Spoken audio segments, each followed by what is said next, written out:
Hello. Thank you so much for joining me today. How you doing? I'm very excited to react to this video. 50 weird and confusing facts about British life and culture by English with Lucy, a small and up-and-coming YouTube channel.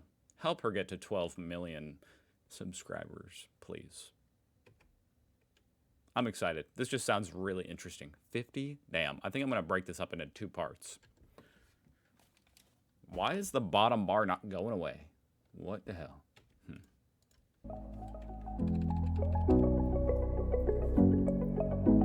Hello everyone and welcome back to English with Lucy. Hello. Today, I'm very hot and it's only 19 degrees.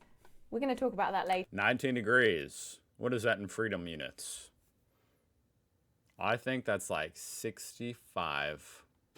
Today, I'm going to talk to you about... Which is mildly cold. Wait, she said she's hot? Whatever. About 50 weird and random facts about British culture. Now this lesson's more of a fun one. It's going to be great for your listening practice. And if you want to improve your pronunciation alongside your listening, I highly recommend Audible. It's an online database of audiobooks, and I've got loads of recommendations in the description box. And basically, if you listen to an audiobook narrated by a native speaker at the same time as reading the... Check out her Audible link, okay, if you want Audible. ...all of our social interactions. It's so ingrained into our brains that we often bump into things and then apologize. Wait, what? I went too far. ...with the video. Fact number 1, tea is by far the most popular drink drunk by Brits. Maybe you knew this, but apparently we drink 165 million. She's saying you drink more tea than like soda? I understand tea is extremely popular in Britain, but I didn't realize it was even more popular than something like soda or water. I mean, tea is mostly water, huh? In cups of tea every single day. Bananas. I've drunk no tea today. It's not my favourite. I don't hate it. I'll have it if I'm offered, but yeah.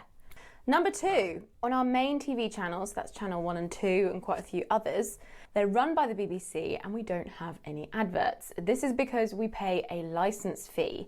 And I think it's over £100 a year, but basically we have to pay. If we have a TV, we have to pay it. How do they know you have a TV? Or is it the honor system? Because... I mean, if I was poor, I'd definitely be buying that TV on the black market and not paying my thing. But don't do that. That would be highly illegal. But that is just an interesting thing. I feel like you could get away with that pretty easily. That's interesting. As in, there's nothing like that here in America. I know Germany has something like that. Even if we don't want to watch the BBC. Now, I kind of like it because I like ad-free TV, but I also don't want the BBC to tell me whether I can have a TV or not. Number Right. Yeah, that's kind of weird that that's mandatory. What if you want the TV and you just don't want the BBC? 3, queues are incredibly important to us. If you push into a queue, if you queue jump... I didn't even know what she meant. I thought she meant like the queue on the keyboard, if you push the queue. Okay, we're talking about a line. You will be universally hated in Britain. It doesn't make sense. He'll be universally hated by me, too. Comment below if queues are important in your country, because I went... They're extremely important, I'd say. Especially, everybody here is carrying a gun, so don't jump the queue if you know what's good for you. That's a good quote. ...to Spain, and I lived there for a while, and people did not respect queues. When I lived in Spain, I remember being in a bank. How do you not respect... How does society function if people don't respect the queues or the lines? That's a genuine question. Like, what? You just... No, that's ultimate disrespect. How could it... I'm genuinely thinking, like, what, you're just going to be fine in Spain if I just walk in front of you? I just show up, you're in line for something, at the grocery store, and I just kind of push myself right in front of you. And some lady thought that her problem was more important than my problem, and she just pushed in and was like, sorry, this is an emergency. I was like, in Britain, that would never happen. Okay, interesting. Number 4, please, sorry, and thank you basically dominate all of our social interactions. It's so ingrained That's good manners. into our brains that we often bump into things and then apologise to the inanimate object. Like I have whacked my shoulder on a door and said, "Oh, sorry." That's kind of funny because this kind of meme, this kind of idea is also true about Midwesterners here in America. That's the trope with like Southerners or Midwesterners that, you know, we bump into somebody and we go, "Oh, sorry." Not in a British accent. "I'm sorry." Something like that. And then felt really stupid and So we're not so different, you and I. British at the same time. But yeah, just a simple task like passing the salt at a dinner table. "Sorry, please could you pass the salt? Thank you. Sorry, excuse me, please." Honestly, we say it about 8 I like that. This is how I try to teach my kids.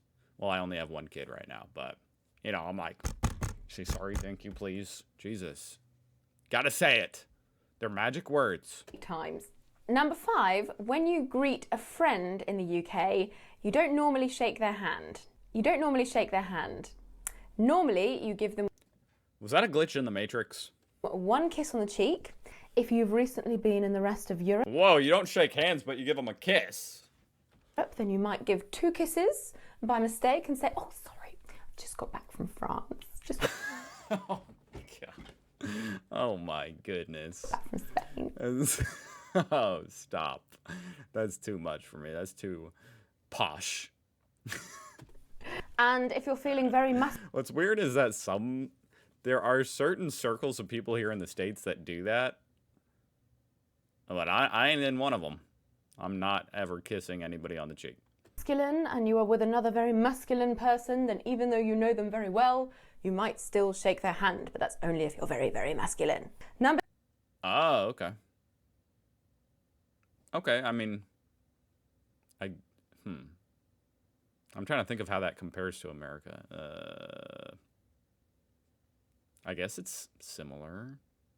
Number 6, I mean, if it's like your best friend and you see him every day, I'm not shaking his hand. No matter how masculine we're feeling that day.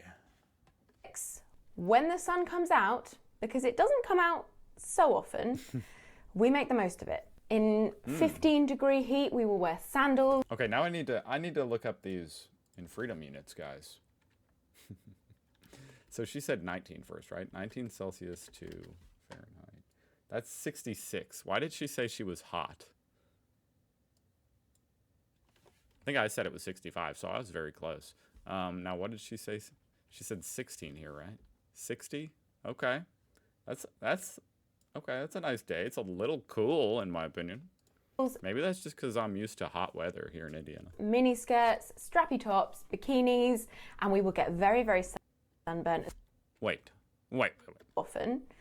We make the most of it. Sun comes out, because it doesn't come out so often, we make the most of it. In 15-degree heat, we will wear sandals, mini skirts, strappy tops. 15-degree heat? That's only 59. That's downright not even warm. That's downright, my wife would say that was freezing. Okay, I mean, I try not to be super dramatic. But my wife, I can tell you, she would say, "It's freezing outside. Where's your coat?" Bikinis, and we will get very, very sunburnt as well. In 15 degrees. The day after a sunny day, everyone is red. It's terrible. Also, our houses are not designed to cope with the heat. As I'm experiencing right now, it's 19 degrees outside and Oh my goodness, 19 degrees. Is it really? Where's she from? I mean, she said she's from Britain. What the hell? I didn't know it was this cold in Britain. I'm kind of curious what it is right now. Weather in... Let's do London. 39 degrees in London. Okay. Similar to what it is here right now. absolutely dying. Number 7. Actually, that's warmer than it is here. I'm confused.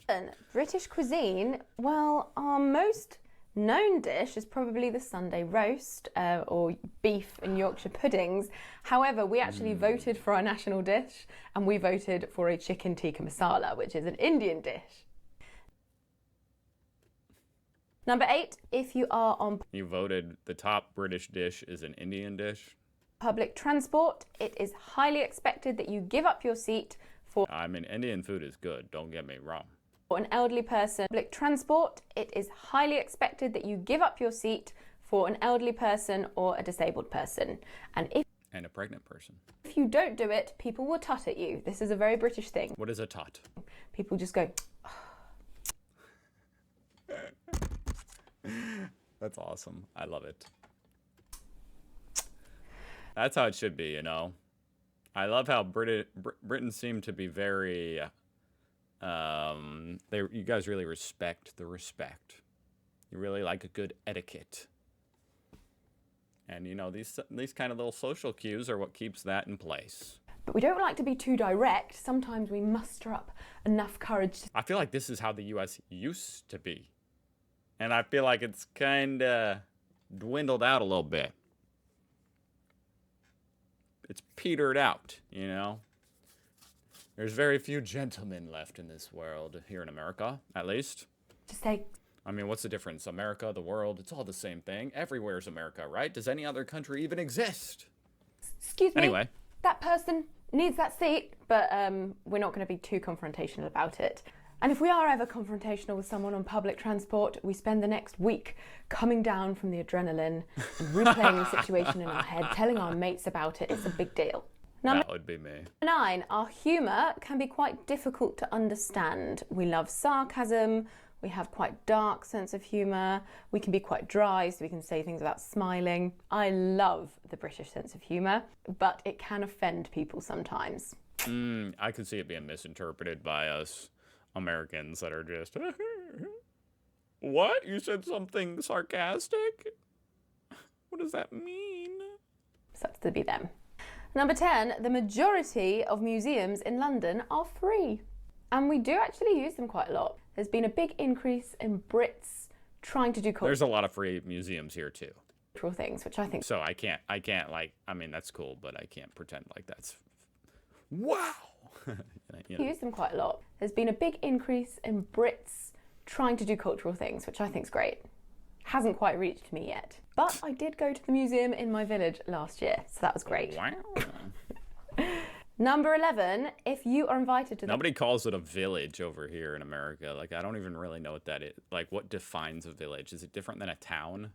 home of a British person, if they are providing a meal or a party for you, then you are sort of expected to bring some sort of gift. Normally a bottle of wine, some flowers, or Flowers. chocolates. If you don't bring a gift, we wouldn't say anything about it, but we would silently judge you. Oh, how interesting. I really like that. That's absolutely not the case here in America. I mean, if you are attending a party, then there's a chance, depending on, I mean, hopefully it would have been communicated to you, but sometimes you'll be expected to bring some kind of food item, but that would usually be coordinated beforehand. Apart from that, no, you don't got to bring anything. So that's a really good note, because I actually really like that. I think that's just another good custom. I really like your guys' customs and being polite and everything. Number 12, we are absolutely obsessed with our animals here. By animals, I mean pets. We put our pets before our own children sometimes. We are dog and cat crazy. Number 13, Okay. There's crazy cat people all over the world, so I don't know. I have a cat. soon as the sun comes She's cool until she pees on the couch. Then I give her the cold shoulder for a few days. out, we leave work when it's a good time to leave work, normally 5 o'clock, and we go straight to a pub garden. We don't go inside the pub, we go straight to the pub garden, or if there's no direct route to the garden, then we will march through the pub directly to the garden. We love a pub garden. So pub garden, I've never heard that term. Is that, I assume it's like a beer garden, just an outdoor area with picnic table type things. That's neat. And you do that after work? In fact, when I finish this video, I'm going straight there with my neighbour. 14, that brings me on to our drinking culture.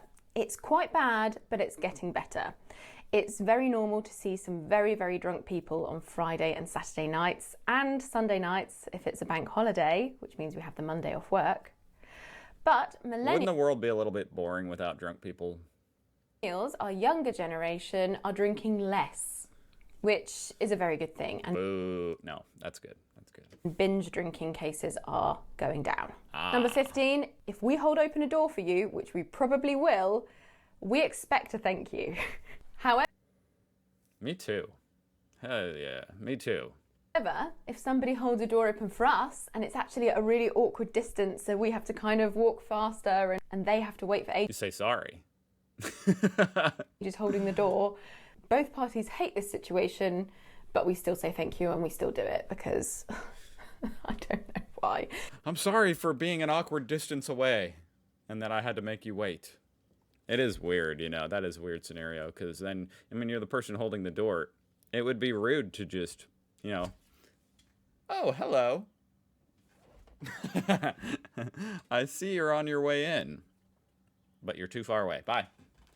It's best if you're going to do that, you got to do what I do, which is, or at least, you know, I mean, you don't have to do what I do.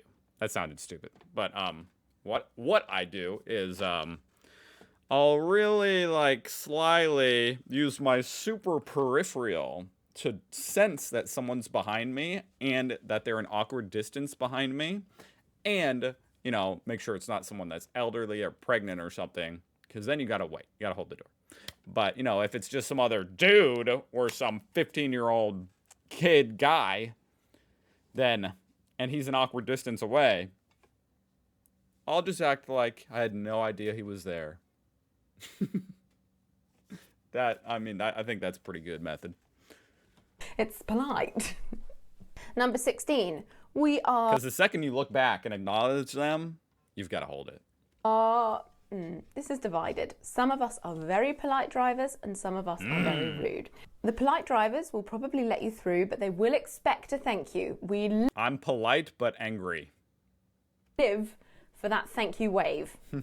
Sometimes people just lift a finger and that's enough. I just like the acknowledgement. I'm a polite driver. Polite drivers also love to tut and shake their head at impolite drivers who have not thanked you Oh, I do more than that. I'm screaming in my car. You just can't hear me. for letting them pass. Number 17. In many cultures around the globe, I gotta practice my tut. There we go. Anytime someone's rude to me. women want to have lighter skin, but in the UK, we want to have darker skin. You do? Well, not all of us, but a lot of us like to use fake tanning products to make our skin darker. I must admit, I've got some on today. I am a very You do? light shade of orange, on my knees particularly.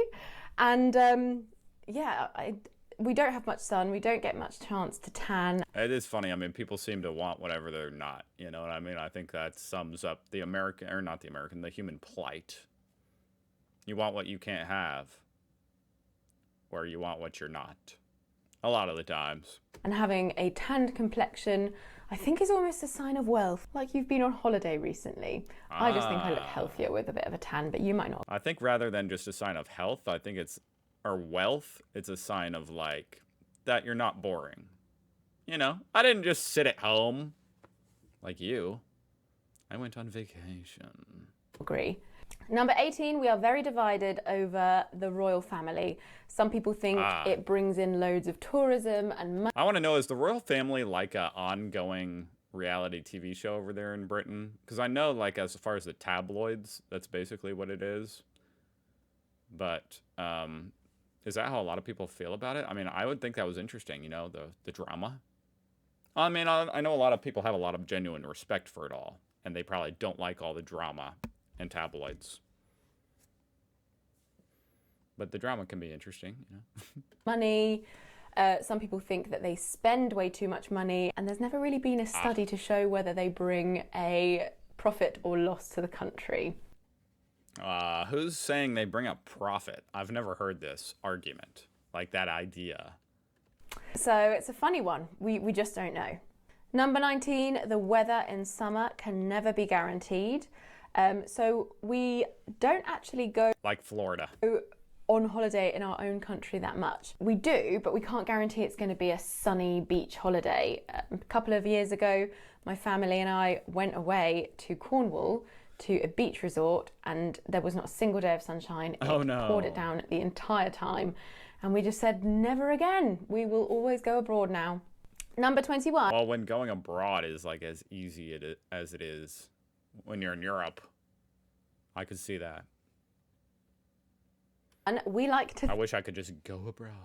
thank the bus driver when we get off the bus. In London, on the school bus. I mean, we don't have any buses. When I was a kid, I would thank the bus driver. I had to think back. It's been a long time since I was in school and took the bus, but I would thank the bus driver, especially when I got older, you know what I mean? When you're a little twerp, little 8-year-old, maybe I don't have as much respect. It's not even that there wasn't as much respect, just I maybe didn't understand that you should thank somebody for doing that, for doing their job for you, to help you.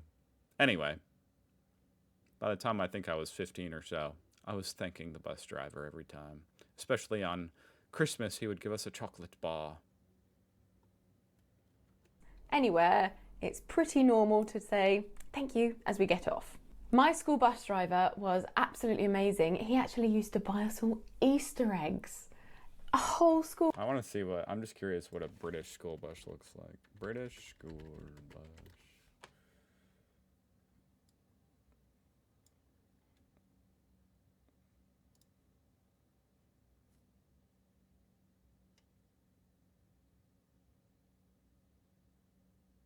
So they just look like normal buses, but painted yellow?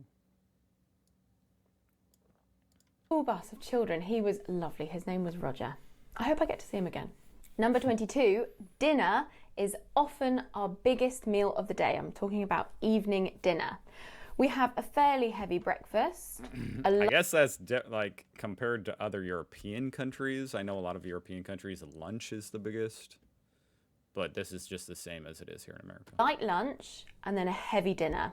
And we normally have breakfast between 7 and 8, lunch between 12 and 1, and dinner. I don't understand how people eat breakfast and don't get fat. I feel like, I don't eat breakfast. And I feel like if I did, I would get fat. That's just how I feel. Between 6 and 7. Then again, maybe that's because breakfast over here in America is like cake. Normally. Number 23. How are you? And you're right are not genuine questions. If we say, hi, you're right, I don't actually expect you to answer saying, well, actually, no, I'm not. My goldfish died. I just expect you to say, yeah, you're right. And that's it. I would be only confused because it sounds like you're right. You're right? Like I'm right about what? Like that? Thank you. What am I right about? Did I say anything? Top quality interaction. Number 24. Did I make a prediction? Like what? Did I say Brexit would be approved? Did I say Trump would get elected? What am I right about? You're right. You're right. Hey, you were right. Our population is incredibly diverse. In London, for example, in 2011, when they did the census that they do every 10 years, 44.9% of the population were white British. That means London as a city is so diverse, and it's something that a lot of us are really proud of. However, if you go up to the northeast, 93.6% of the population were white British, so it's not evenly distributed. Okay. I think that's interesting. I mean, on one hand, I don't know. It's an interesting topic, huh? That type of diversity. Like, I appreciate that she says they're proud of their diversity. I understand that. That's cool. On the other hand, I don't think that, like, just because the North or whatever, some small village up north is mostly white, I don't think they should be, like, ashamed. I'm guessing just most people don't think to move there. You know what I mean? People from foreign countries aren't like, yeah, let's move to this little village. Anyway.